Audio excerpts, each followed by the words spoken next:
Creative thinking is just as simple as it sounds. It mainly focuses on three large topics: thinking outside the box, proposing an interesting twist on a bland topic, and combining elements that are typically not associated with each other.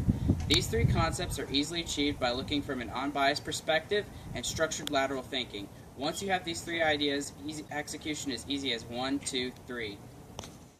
1. Thinking outside the box. As you can see, there are many ideas that be considered inside the box. Like, for example, I believe that goldfish are the greatest snack in the history of the world because they are shaped like fish. I had a fish once that smiled back at me, and unlike real goldfish, they don't swim around in your mouth.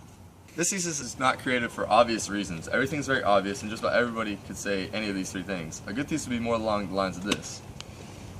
Notice outside the box thinking right here. It is without a doubt that goldfish are the greatest snack.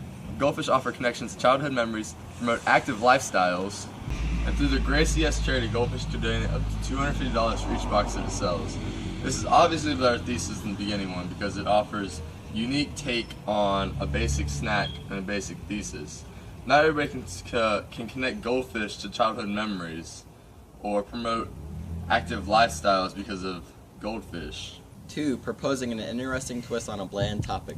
Everything is more convincing, more likely to be heard, and more likely to grab your audience's attention if you make it interesting. Imagine if you were looking for a roommate and these two walk in.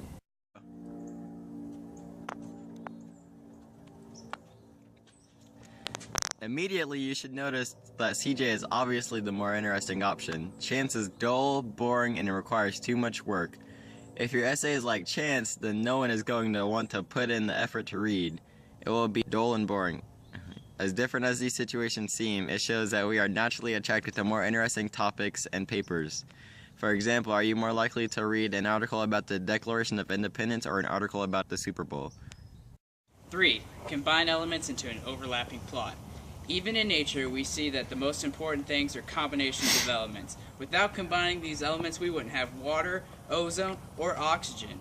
The combinations are equally important in writing. Combining elements allows you to show greater correlation and show the strengths of your argument. It's like folding paper. Every time you fold it, it makes edges connect. These connections slowly make the paper stronger, and eventually, the paper will be so strong that you won't even be able to rip it. As you can see, it is very important to think creatively. Without creative thinking, your thesis will be weak, your work will be boring, and your argument will be subpar at best.